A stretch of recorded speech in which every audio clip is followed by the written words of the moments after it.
Welcome along. Here we are back down Nigel's modelling bench, and we're back on this DeAgostini Mustang 1/6 scale GT500 from 1967, and it's turning into a lovely model actually, and it's also quite big, as you can see here. Here's my hands. It's a big old model.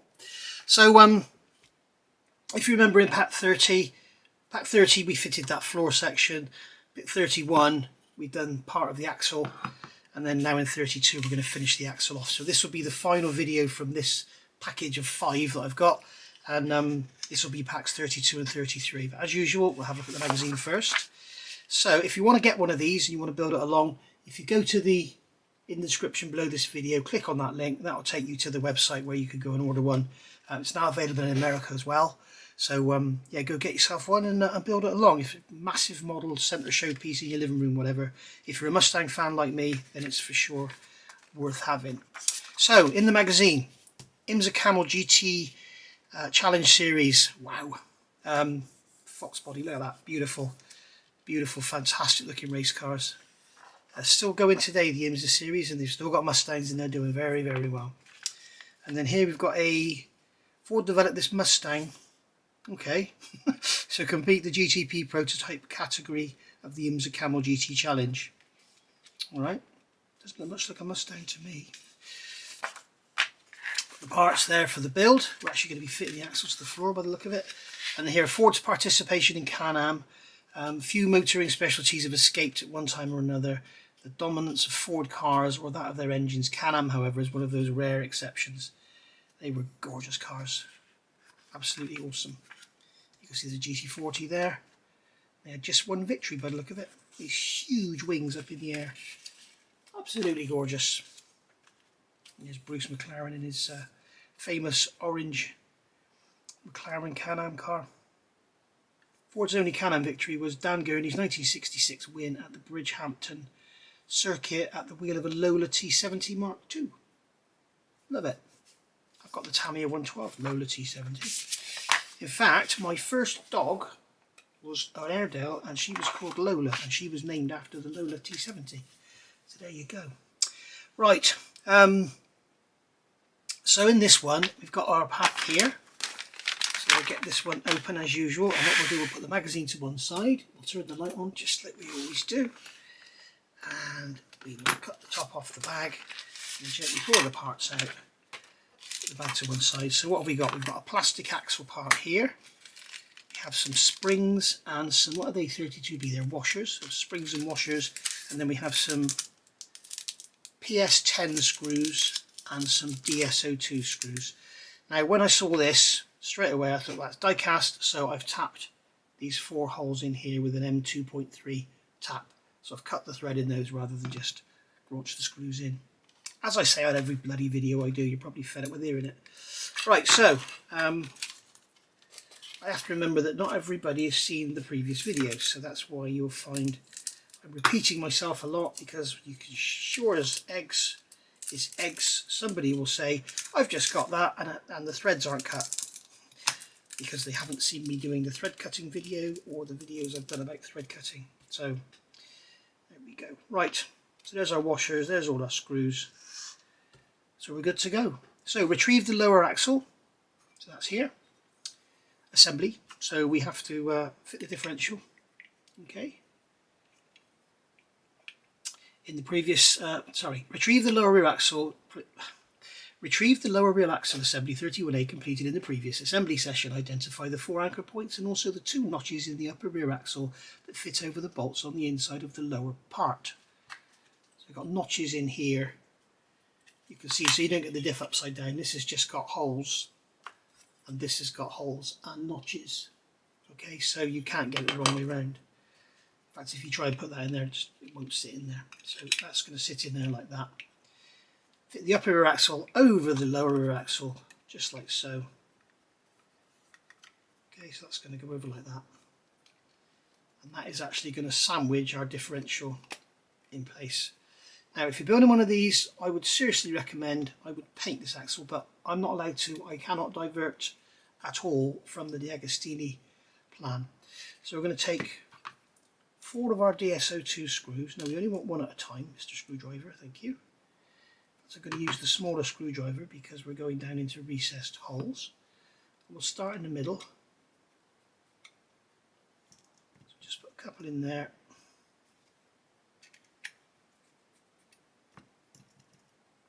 Notice I'm not tightening anything up, never tighten up.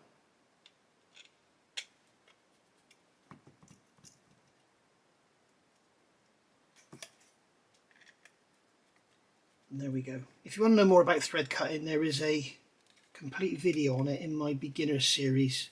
If you look in the playlist for beginners, I've done a video all about thread cutting. There we go.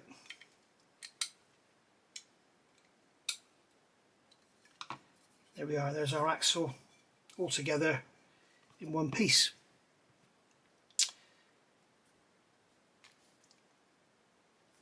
Remember again, it's saying don't over tighten the screws. Don't over tighten the screws because the plastic will just crack, so be careful of that. Okay, so that's the axle done. Now place one spring 32C over each of the two vertical posts of the upper rear axle as shown. 1, 2. They're not ended, are they? They're symmetrical, yeah. Okay, so we've done that. Retrieve the chassis assembly and from below position the rear axle so the two posts with the springs face the chassis. Insert the posts into the holes in the chassis as shown in the rounded rectangle image. The rounded rectangle image. So we're going to place the axle into those holes there. Okay. Turn the chassis over and from the top place one of the washers over the end of the vertical post of the upper rear axle and then insert a PS10 screw through and repeat on the other side. So what we're going to do here, we're going to turn this over. I'm going to be very careful here because we've got this fuel neck here and that's going to be easily snapped off, so we've got to be careful not to push down. So we're going to take the axle, we're going to make sure we've got it with the prop shaft with the differential facing forward, and that is going to go over and sit in those holes like that. Now this is not going to be easy. I'm going to get a screw prepared on the screwdriver. I'm going to tip this up on its side. Hopefully you can see what I'm doing. Try and get this so you can see what I'm doing. In fact, we might be able to turn it over and rest it on the axle. Yes, we can. So there we go. It's sitting on the axle. You can push down on the body. So now we haven't got to worry about our breaking our exhaust anymore. So I'm going to put that screw through there, and then drop that into there, and just wind the screw into that hole. Put the screw on there.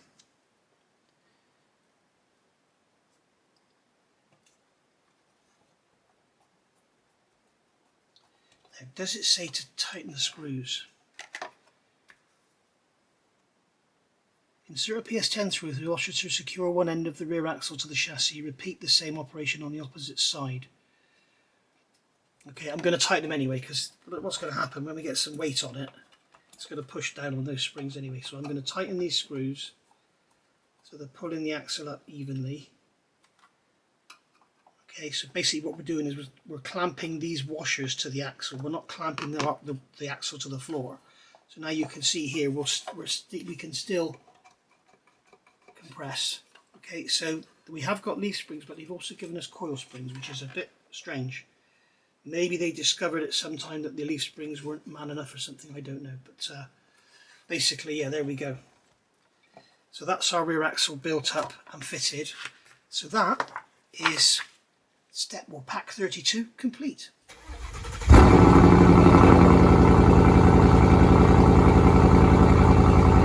Okay then guys, so now we're looking at pack 33, and this will be the last one in this this batch of 5 that I've been sent. So here we go, pack 33. As usual, looking at the magazine first. Don't forget, if you want to get one of these, in the description down below this video, that'll take you a link to take you to the website. So when the Apollo 15 moon mission was launched on July the 26th, 71, the astronauts David Scott, Arthur Borden and James Irwin on board, it was carrying the first vehicle specifically designed to traverse the surface of the moon. We've all seen these lunar rovers in various different guises. We've got some here. There's a mudguard been repaired with an old map there. We've got one here in front of 3 Corvettes. The astronauts did like their Corvettes, didn't they? Either that or they were just given them to promote the car, I don't know. Probably the latter.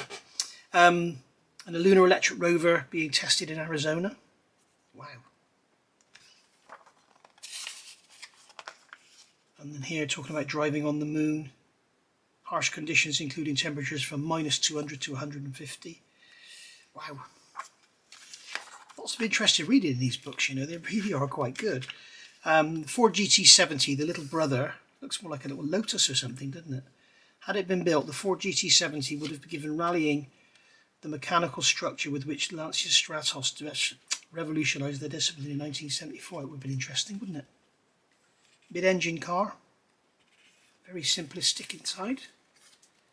Good looking little car though. Very pretty, little kit car or something, isn't it? There's a model there posing with one beautiful looking thing. Have a close up look at that. That's lovely. That's a really lovely looking little car, isn't it? There we go. Right, let's go over the page, move the magazine out of the way, and we'll look at what we're doing.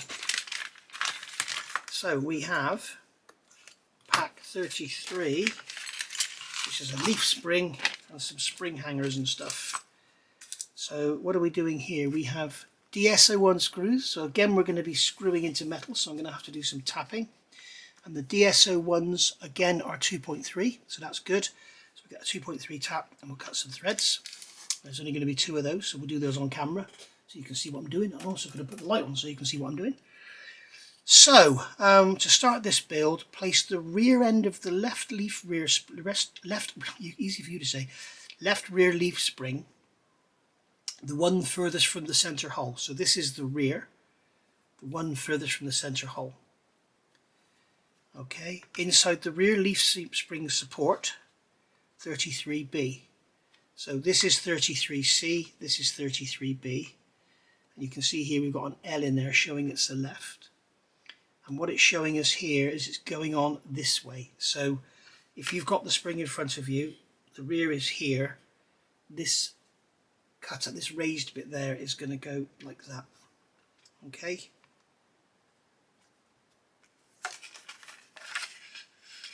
Then, once the left rear spring has been fitted inside the support, fix the parts together by inserting one of the support pins.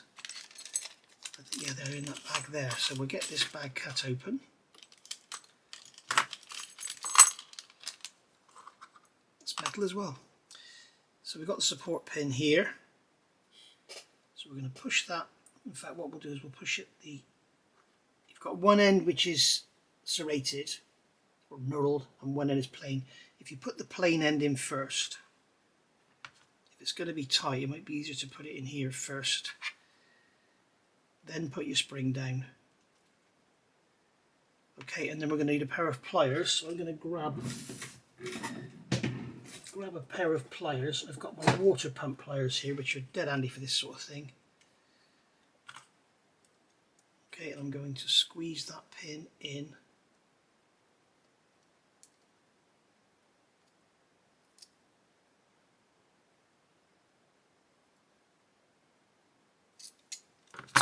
Just like so.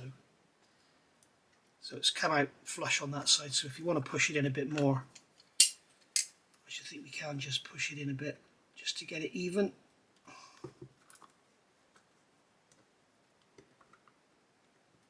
There we go. That way it's sticking out even on both sides. There we are, so that's our rear spring hanger on. And now we're going to repeat the operation for the front spring hanger. Now the front spring hanger is symmetrical. So what I'm going to do is put this pin into here first. Okay. Put that on there. Push it through. Okay, that's going in much easier than the other side did. So what we'll do here is just push it rather than squeeze it. There we go. That shouldn't come out. If it does, we'll put a drop of super glue on it, but it's nothing like as tight as the other side was. So what I'm going to try is putting it in the other way around. Maybe the hole on this side is smaller. Nope, they're both the same, so bear that in mind. Probably best to put a drop of super glue on there, in fact, because if that falls out on the finished model, that's going to be a nightmare to get back in. You can imagine trying to turn this huge thing over. So what I'm going to do is put some super glue on the end of this pin. I've got some super glue, some black thin on the end of there. I'm just going to wipe the end off, and then try not to get any glue on my fingers. Put that in that hole. Let's see, you can see how sloppy it is, it's just dropping right through. Here's my different pliers. Here we go. Oh, come on.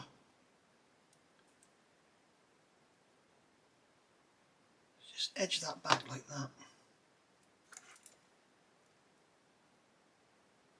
Get this leaf spring in, push it in, and then we'll just push it in just like that, so that the super glue bit is contact to the plastic, and that'll be enough to hold it in. And I've got a drop of super glue. There's a cocktail stick. The super glue off my finger has gone onto the spring. I think I can actually. I'll be back in a sec. I'm going to use a bit of IPA. In fact, I'll leave the camera going. I'm going to use a drop of IPA on a cotton bud. As long as we're quick. Yeah. Get it off. There we go. So there we are. Right. So there we go. So bear that in mind, guys. I would seriously recommend gluing that in. Probably the easier way to do it would have been to just fit it as I have, and then using a super glue applicator, put a drop of super glue on like that, rather than go through all the trouble of getting glue all over my fingers, because the glue will capillary down in, and then we can just take a cotton bud and just wipe off the excess, just like so.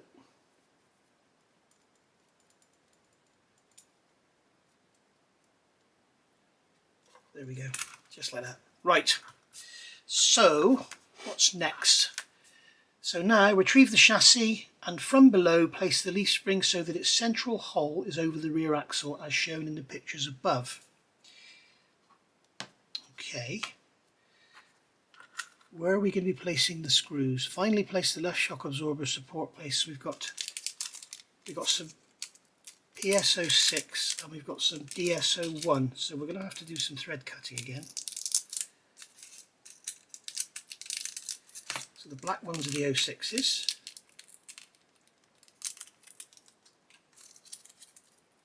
and the shiny ones are the 01s.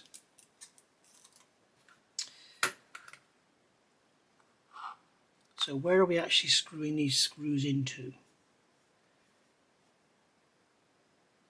Turn the chassis over and from the top fix the leaf spring to the chassis with 2 PS05 screws. So the plastic screws are going in the end, so that's okay.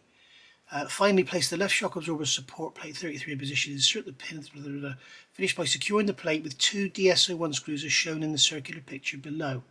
Okay, so we're going to have to do some thread cutting on the axle. So I'm going to bring this over here, turn this over, get my tap out, and I'm going to cut those threads. In fact, I am going to keep the camera going, because some of you may not have seen the thread cutting. Most of you will have, but some of you may not have. It won't take long.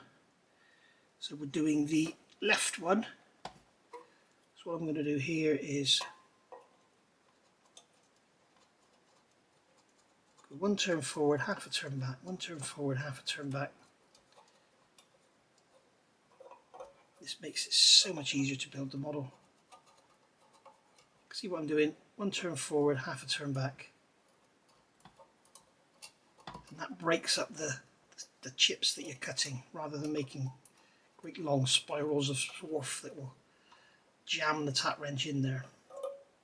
Okay, and while we're here, we may as well do this side as well. So if you haven't done your axle yet, get the threads cut before you fit it to the chassis. It makes life a lot easier. And if you're not bothering with the thread cutting, don't worry about it, you don't have to, it's just something I like to do. You wouldn't dream of graunching an 8mm, an M8 nut onto an M8 bolt without a thread in it, would you? If you went to B&Q and bought an M8 nut and it didn't have a thread, you'd take it back. So why would this be any different? Right, so now we need to turn this over and just give it a tap, and you can see all the swarf come out. And now I'm going to show you a little something that I use. This is brilliant. It's called a T-Hoo. It's a little vacuum. You get them on Amazon. You can just go over your bench and vacuum up the little bits and pieces. Really handy. So we've now got that. So we're going to fit. Sorry, what is it we're going to do first? We're going to fit the spring first, aren't we? Duh. So that's the rear. So that's going to go on like that. Okay. And that's going to go in like that. There we go. And now we've got to turn this over and hold it all together again. Do a lot of that in this set, aren't we? So got to turn it over, hold it all together, and just put a screw in there. And that will retain that front spring hanger. And this one will retain the rear spring hanger.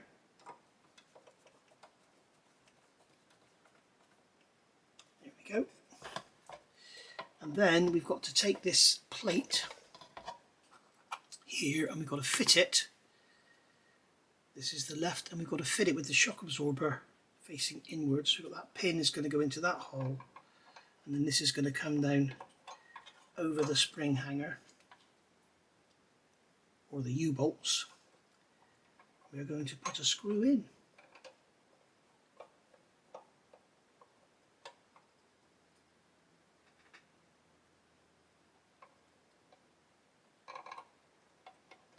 Don't seem to be able to find the axle. Okay. There is nothing to actually locate the axle, but there are pins on two of the U-bolts. There we go. You can feel it go in. See what I'm doing here? I'm pushing down on that. I'm sliding the axle over. You can feel it go in. And then I can take this screw. Shaky, shaky. Not tightening anything.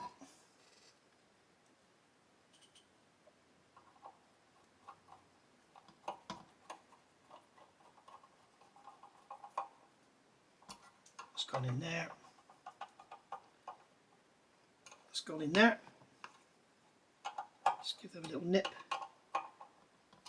And there we go. That's our left-hand leaf spring fitted. So we've got real, proper. I know it's got the assistance of a coil, but we've got actual proper leaf springs. Look at that. They're actually sheet metal leaf springs. That's great, isn't it? So there we go.